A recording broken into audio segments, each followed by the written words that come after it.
Hello बच्चे। तो आज हम लोग एक नया टॉपिक स्टार्ट करते हैं जिसका नाम है सर्कल, है ना, वृत्त। तो वृत्त हम लोग देखते हैं। सबसे पहले वृत्त,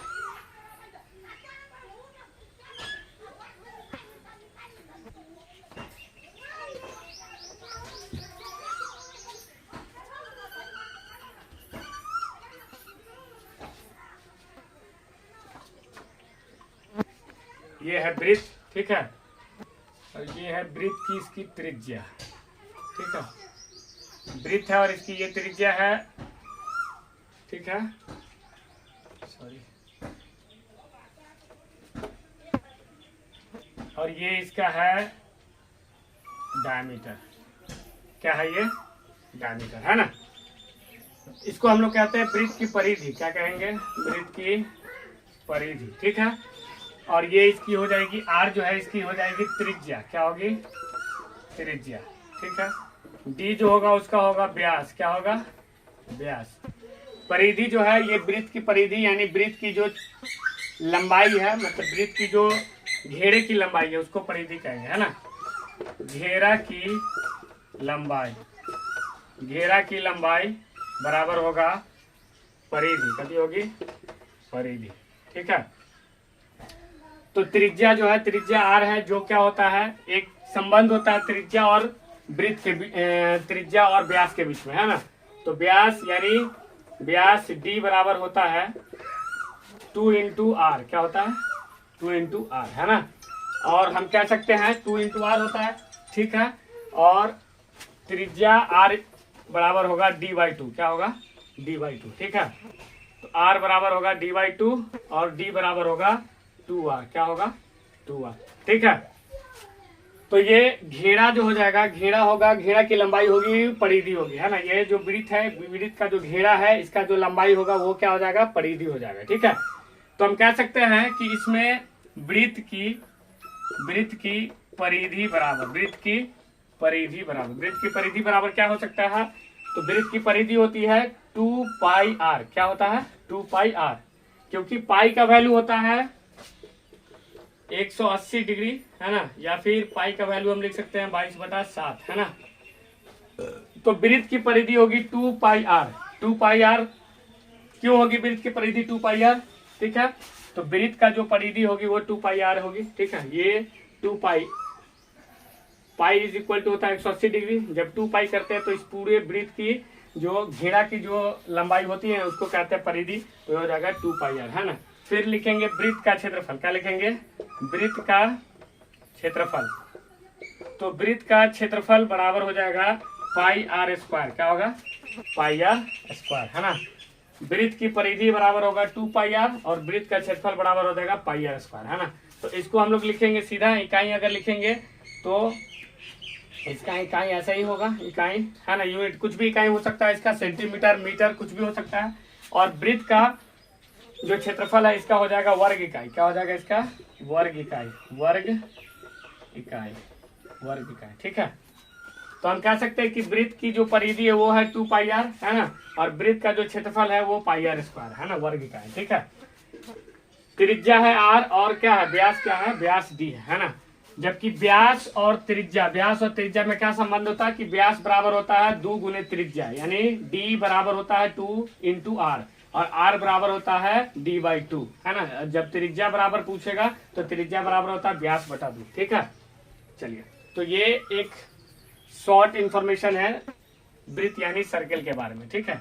और इस पर जो भी प्रश्न बनते हैं वो प्रश्न को हम लोग देखते हैं, ठीक है, बारी बारी से। तो आप कह सकते हैं कि जो वृत्त होता है, वृत्त क्या होता है? ये 360 डिग्री का एक एरिया है ना, 360 डिग्री में, है ना, ठीक है।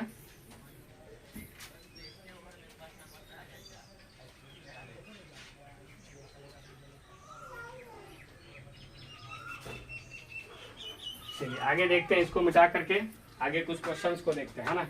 ये इंफॉर्मेशन था वृत्त यानी सर्कल के बारे में, ठीक है।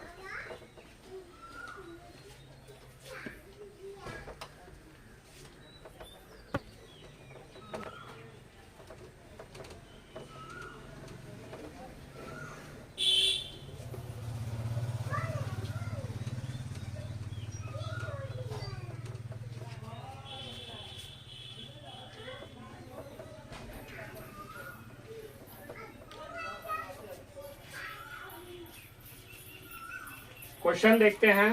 सबसे पहला वृत्त पर क्या पूछा जा रहा है ना। वृत्त का सबसे पहला क्वेश्चन देखते हैं।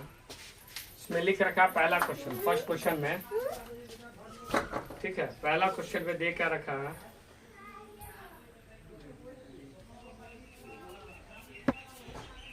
हेलो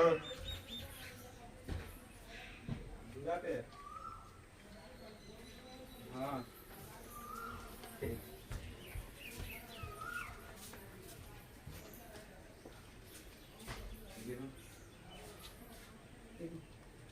हाँ, एक क्वेश्चन दे रखा है कि किसी वृत्त, क्या है, किसी वृत्त की त्रिज्या, किसी वृत्त की त्रिज्या 7 सेंटीमीटर, कितना है, 7 सेंटीमीटर है, तो उसका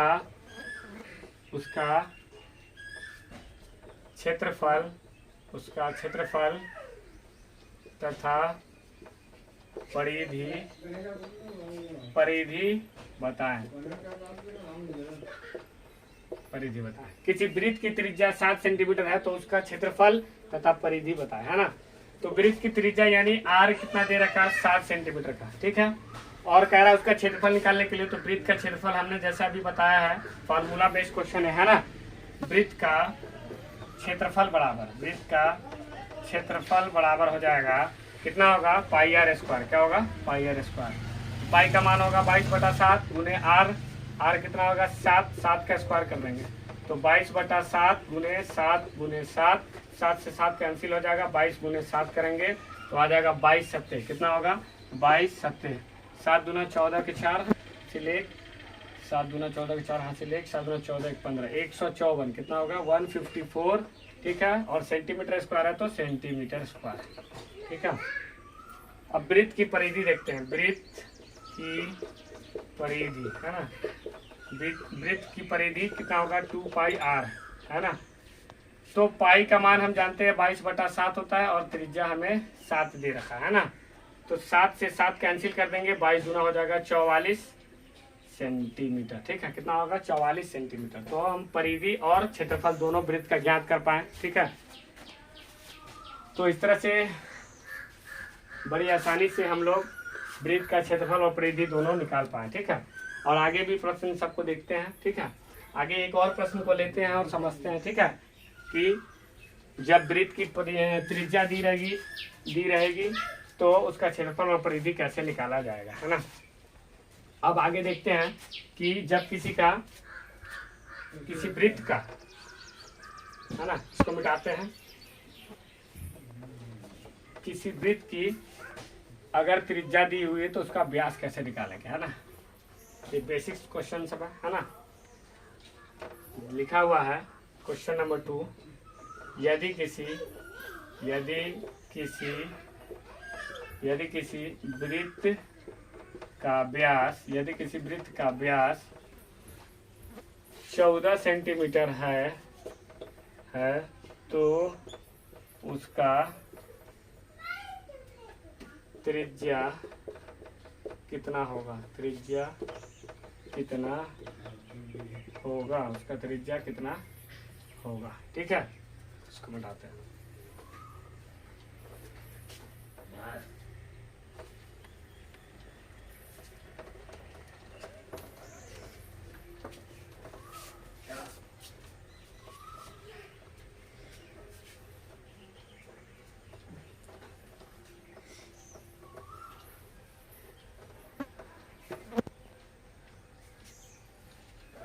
क्वेश्चन में दिया है कि इसका व्यास कितना दे रखा है, 14 सेंटीमीटर का, है ना। व्यास कितना है, 14 सेंटीमीटर का, डी है 14 सेंटीमीटर, है ना। तो उसकी त्रिज्या पूछ रहा है कि त्रिज्या कितनी होगी। तो आपको पता होना चाहिए कि त्रिज्या बराबर जो संबंध होता है त्रिज्या और व्यास में, वो क्या संबंध होता है कि त्रिज्या बराबर होता है व्यास बटा 2, ठीक है। मतलब त्रिज्या को हम लोग r से सूचित करते हैं तो r इज इक्वल टू होगा d/2, कितना होगा, d/2। d कितना है, 14/2 यानी 7 सेंटीमीटर। जो त्रिज्या हो जाएगी वो 7 सेंटीमीटर की होगी, है ना। तो इसकी त्रिज्या कितनी होगी, 7 सेंटीमीटर की त्रिज्या होगी, ठीक है। तो ठीक है बच्चों, आज के लिए इतना ही रखते हैं। मिलते हैं नेक्स्ट क्लास में, ठीक है। और कुछ अच्छे क्वेश्चन के साथ में अगले क्लास में मिलते हैं, ठीक है। Thank you.